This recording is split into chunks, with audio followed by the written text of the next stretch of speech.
دورہ تفسیر قرآن، پارہ نمبر 16، رکوع نمبر 8، سورہ مریم، آیات 81 اور 82۔ اعوذ باللہ من الشیطان الرجیم،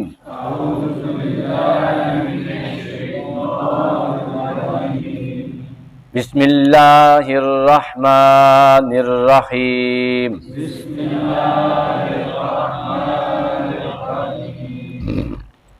وَاتَّخَذُوا، اور انہوں نے بنا لیے، مِن دون اللہ، اللہ کے سوا، آلہۃً، اور معبود، لیکونوا، تاکہ وہ ہوں، لہم، ان کے لیے،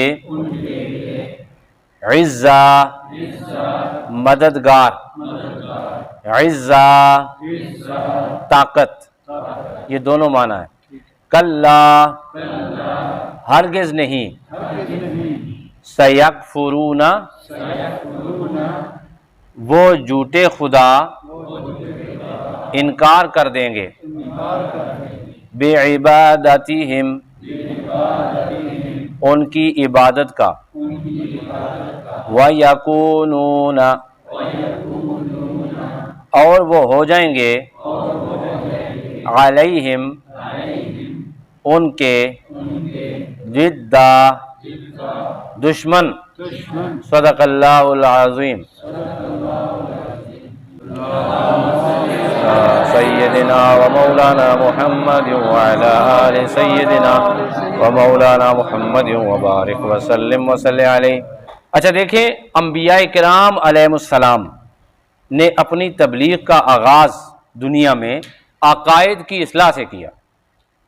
عقیدہ کی مثال بیج سے دی گئی ہے، بیج سے، یعنی کہ جس وقت بیج زمین میں آپ دفن کرتے ہیں یا لگاتے ہیں تو وہاں بیج اچھا ہوگا تو پھل اور پھول بھی اچھے ہوں گے۔ اسی طرح دماغ کے اندر نظریات، خیالات، آئیڈیالوجیز اور عقائد، جنہیں انگلش میں بلیفز کہا جاتا ہے، آپ وہ اچھے جس وقت دماغ میں بوئیں گے تو اس کے ساتھ اعمال اچھے ہوں گے، انسان کا جو ہے نا قبلہ ٹھیک ہو جاتا ہے، سمت درست ہو جاتی ہے۔ تو انبیاء کرام نے سب سے پہلے دنیا میں آ کے انسان کے عقائد درست کیے، ٹھیک ہے۔ تو قرآن مجید میں جا بجا بتوں سے نفرت، بتوں کے بارے میں حقیقت جو ہے وہ بیان کی گئی ہے کہ بت کچھ بھی نہیں کر سکتے، اور ان لوگوں کے بارے میں بیان کیا گیا ہے جنہوں نے بتوں کو جو ہے وہ خدا بنا رکھا ہے، بتوں کی وہ پوجا پاٹ کرتے ہیں۔ دنیا کے سب سے بے وقوف لوگ وہ ہیں جو بتوں کو پوجتے ہیں۔ تو یہاں پر بھی اللہ تعالیٰ نے دونوں آیات میں واضح انداز میں فرما دیا کہ بتوں کو پوجنے والوں کا انجام دنیا میں وہ کیا سوچتے ہیں اور آخرت میں کیا ہوگا۔ اللہ کتنا کریم ہے، اللہ کتنا کرم والا ہے، کتنی مہلت دینے والا ہے۔ اللہ جلدی جلدی انتقام نہیں لیتا، لیکن لے تو بڑا سخت لیتا ہے۔ وہ لوگ جو اللہ کے سوا لوگ اور بتوں کو پوجتے ہیں، لوگوں کو پوجتے ہیں، کسی اور خدا کو پوجتے ہیں، خدا کی کائنات میں دنیا کا سب سے بڑا گناہ ہے، یعنی کہ سب سے بڑا گناہ شرک ہے۔ اس کے باوجود رب انسانیت سے کتنا پیار کرتا ہے کہ رب ان کو باقاعدہ سمجھا رہا ہے، دعوت فکر دے رہا ہے۔ خطاب کس سے ہو رہا ہے؟ خطاب مسلمانوں سے ہو رہا ہے، خطاب نبی پاک صلی اللہ علیہ وسلم سے ہو رہا ہے۔ کبھی اللہ پاک غائب کی ضمیر استعمال کرتے ہیں کہ ان سے کہہ دو، کبھی اللہ پاک فرماتے ہیں وہ یہ کرتے ہیں۔ اب آج کی جو آیت پہلی ہے اس میں بھی اللہ پاک نے فرمایا انہوں نے بنا رکھے ہیں، یعنی غیب کی ضمیر جو ہے، ٹھیک ہے۔ اب جس وقت آقا علیہ السلام قرآن پڑھتے تھے نا، تو جو مشرکین مکہ تھے انہیں نظر آتا تھا یہ ہمارے بارے میں ہے۔ ایک تو قرآن پر تاثیر ہے، ایک قرآن فصیح اور بلیغ ہے، قرآن دلوں میں اترنے والا کلام ہے۔ تو اس انداز میں رب ذوالجلال نے خطاب فرمایا مکہ کے حجاز کے ان کافروں کو، منکروں کو کہ جو بتوں کے آگے ناسیہ فرسائی کرتے تھے، جبین نیاز جھکاتے تھے، ان کو سب کچھ سمجھتے تھے۔ تو یہ خدا کا کرم ہے کہ دنیا کے اندر اللہ پاک نے ان کو بتا دیا کہ یہ کام تم کرتے ہو، یا بتایا اس انداز میں کہ یہ کام وہ کرتے ہیں، قیامت کے دن ان کے ساتھ یہ ہوگا، تاکہ ہو سکتا ہے ان کے دل پر دستک پڑے اور ان کو سمجھ آ جائے اور وہ بت پرستی سے باز آ جائیں اور حلقہ بگوش اسلام ہو جائیں، حضور کے قدموں میں آ جائیں صلی اللہ علیہ وسلم، اور قیامت کو سیدھے جنت میں چلے جائیں۔ اور ایسا ہوا بھی، یہ نہیں ہے کہ یہ جو آیات ہے یہ رائے گاں چلی گئیں، ایسا نہیں ہوا۔ ان گنت لوگوں نے جب قرآن حکیم کی آیات کو سنا، ان کے دلوں پر دستک دی ان آیات نے، تو رب ذوالجلال نے انہیں ایمان کی دولت عطا فرما دی۔ یہ آیات رائے گاں نہیں گئیں۔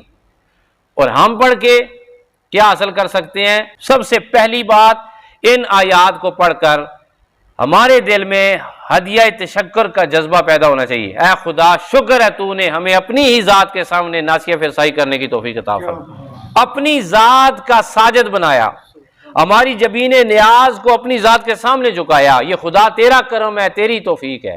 ہمارے بازو میں ای قوت نیست، یعنی یہ قوت ہمارے بازو میں نہیں تھی، یہ خدا کا کرم ہے۔ تو کبھی کبھی میں اپنے دروس میں کہا کرتا ہوں، کبھی کبھی مجھے اور آپ کو ویسے ہی سجدہ کرتے ہوئے نا، شکر کا سجدہ اس وقت ہم کرتے ہیں نا، تو کہیں یا اللہ شکر ہے تو نے توحید پرست بنایا ہے۔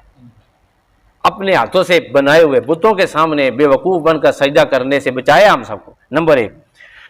نمبر 2، ہمارے جتنے بڑے علماء ہیں، جتنے صحیح حق والے پیر و مرشد ہیں، جو روحانیت کے پیشوا ہیں، سچے لوگ بھی موجود ہیں دنیا میں اور ہیں، ان سب کا یہ کہنا ہے کہ تم سب صرف خدا سے مانگو۔ کس سے مانگو؟ خدا سے مانگو۔ فٹافٹ آپ کا دھیان چلا جاتا ہے، مڑے تویز ہوتے ہیں تویز ہوتے ہیں، لیکن سب سے پہلے ایک دفعہ خدا کو سجدہ کر کے تو کم از کم دیکھو نا، یا اللہ میری یہ پریشانی دور فرما۔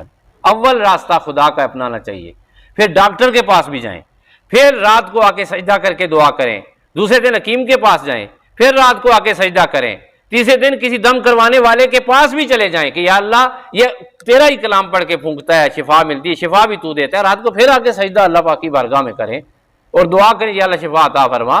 وہ اس ڈاکٹر سے نہیں اگر آرام آیا تو کسی دوسرے ڈاکٹر کے پاس بھی جائیں، لیکن آ کے پھر رات کو پھر بھی خدا سے شفا مانگے، یا اللہ دوائی دینے والا ڈاکٹر ہے، شفا دینے والا تو ہے، طبیب بھی تو نے دیا، تو پھر دیکھیں آپ کو شفا ملتی ہے کہ نہیں ملتی، پھر دیکھیں سکون ملتا ہے کہ نہیں ملتا۔ تو یہ آیات ہم سب کو ایک طرف ساری دنیا سے کٹ کر غم آ جائے، پریشانی آ جائے ہیں جی، تو ایسے بھی میرے دوست ہیں، فلاں جگہ تویزوں والا ہے، فلاں جگہ ہے جی، نماز وہ نہیں پڑھیں گے، سیدھے جناب وہاں تویزوں والے کے پاس جائیں گے اور آ کے بڑی تعریفیں کریں گے، بڑا سارا صاحب صحیح دسیاس۔ اب اس کے اوپر میں بحث نہیں کرتا، وقت لمبا ہو جائے گا۔ تو سب سے پہلے یار سامان اٹھا کے انسان کو وضو کر کے اللہ کی بارگاہ میں آ جانا چاہیے، یا اللہ تعالیٰ تو میرا مالک ہے، میری پریشانی دور کر دے، میری پریشانی۔ ہم توحید پرست ہیں نا، ہم اللہ کو مانتے ہیں تو اللہ کو صحیح طریقے سے ماننا چاہیے، یہی نبی پاک کا فیصلہ ہے، یہی ان کا حکم ہے، یہی علی پاک کا فیصلہ ہے، یہی صحابہ کا فیصلہ ہے، سارے اللہ کے ولیوں کا، غوث و کتب ابدال کا، مصنفین کا، مشائخ اعظام کا، روحانیت کے پیشواؤں کا، جتنے بھی دین کے علماء ہیں، سب کا یہی فیصلہ ہے کہ مانگنا صرف کس کی ذات سے چاہیے؟ اللہ کی ذات سے۔ جب وہ بھی اللہ کی ذات سے مانگنے کا حکم دیتے ہیں تو وسیلہ نبی پاک کا دیں، وسیلہ صحابہ کا دیں، وسیلہ حضور کے آل بیت کا دیں، وسیلہ اللہ کے محبوبوں کا دیں، وسیلہ ہند الولی کا دیں، وسیلہ داتا علی اجویری کا دیں، وسیلہ پیر میر علی کا دیں، اور دعا کس کی بارگاہ میں کریں؟ اللہ کی بارگاہ۔ انشاءاللہ تعالیٰ آپ دعا قبول فرمائے گا، بلیو ہونا چاہیے میرے سامنے میرا خدا ہے۔ تو اللہ پاک نے کتنے خوبصورت انداز میں، محبت کے انداز میں قرآن میں میسج دیا، یہ نہ کہ قیامت کے دن کہ ہمیں پیغام نہیں ملا تھا۔ قرآن ہم سے زیادہ آج کل غیر مسلم پڑھ رہے ہیں اور دڑا دڑ اسلام قبول کر رہے ہیں، اور وہ کس طرح پڑھتے ہیں؟ ٹھیک ہے، اللہ پاک ارشاد فرماتے ہیں وَاتَّخَذُوا مِن دُونِ اللَّهِ، وَاتَّخَذُوا انہوں نے بنا لیے، مِن دُونِ اللَّهِ اس حقیقی اللہ کو چھوڑ کر، آلِہَةً اور معبود، لِيَكُونُوا تاکہ وہ ہوں ان کے لیے، لہم ان کے لیے، عزہ طاقت، عزہ عزت، عزہ مددگار۔ بے وقوف ہے انسان بھی، جب بے وقوفی کرتا ہے تو ایسی بے وقوفیاں کرتا ہے۔ میں نے ایم فل کی ہے، میں نے پی ایچ ڈی کی ہے، میں امریکہ میں فلاں یونیورسٹی سے پڑھ کے آیا ہوں، انڈیا کے جو بڑے بڑے لوگ ہیں، لیکن آ کے بت کے سامنے ہی ناسیہ فرسائی کریں گے۔ کلا، اللہ فرماتے ہیں ہرگز نہیں، نہ یہ بت عزت دے سکتے ہیں، نہ یہ بت مدد کر سکتے ہیں، نہ یہ بت تمہاری طاقت بن سکتے ہیں۔ بلکہ قیامت کا منظر اللہ پاک فرما رہے دنیا میں کہ کیا ہوگا ان کے ساتھ، سَيَكْفُرُونَ بِعِبَادَتِهِمْ، تفسیر مدارک اور تفسیر ابن عباس، اور آج میں نے دیکھی تفسیر جلالین۔ تفسیر جلالین دو مفسرین کرام کی لکھی ہوئی تفسیر ہے۔ حضرت جلال الدین محلی رحمۃ اللہ تعالیٰ علیہ نے 15 پارے لکھے، اور 15 پارے کس نے لکھے؟ حضرت جلال الدین سیوطی رحمۃ اللہ تعالیٰ علیہ۔ دو جلالوں نے تفسیر لکھی تو تفسیر کا نام رکھا گیا جلالین۔ اس تفسیر میں بھی ہے کہ قیامت کے دن اللہ رب العزت ان سے کہیں گے کہ جاؤ ان بتوں کے پاس جن کی تم پرستش کرتے تھے، تو وہ ان بتوں کے پاس جائیں گے جن کی وہ پرستش کرتے ہوں گے، تو وہ کہیں گے اسی تھوڑی پرستش کرتے رہے ہیں۔ وہ اللہ کی بارگاہ میں کہیں خدا کی قسم یا اللہ تیری قسم یہ ہماری پرستش نہیں کرتے رہے، اور نہ ہی ہم نے ان کو پرستش کا کہا ہے، ہماری پرستش یہ نہیں کرتے رہے، اور نہ ہی ہم نے ان کو پرستش کا کہا ہے، نہ ہی ہم خدا تھے، اور یہ تو ہے ہی لعنتی ہے۔ اور قرآن کی ایک اور آیت ہے، بلکہ بہت ساری آیات، اس میں لکھا ہوا ہے یسبح لہ ما فی السماوات والارض، بلکہ وہ تو یوں کہیں گے یا الہ العالمین ہم تو تیری تسبیح کرتے تھے، ہم تو تیری بارگاہ میں سجدہ کرتے تھے، یہ کتنے بے وقوف تھے کہ انہوں نے ہمیں خدا بنایا ہوا تھا۔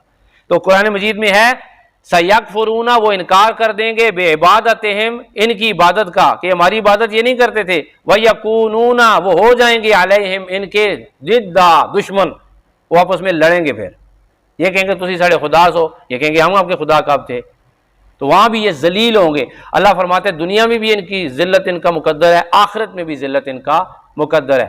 تو آج ضرور جب درس ختم ہو رہا ہے، اس کے بعد کسی کے پاس وقت ہو، ایک سجدہ میں بھی کروں گا، آپ بھی کریں، رو کر خدایا تیرا شکر ہے تو نے ہمیں توحید پرستوں میں بنایا، اپنی ذات کا ساجد بنایا، اپنی ذات کے سامنے ہمیں اتنی حقیقی دنیا دی، حقیقی مذہب دیا، حقیقت پر مبنی عشق دیا، اور اپنا سونا نبی دیا صلی اللہ علیہ وآلہ وسلم۔ اللہ ہم سب کو عمل کی توفیق عطا فرمائے۔ وآخر دعوانا الحمدللہ رب العالمین۔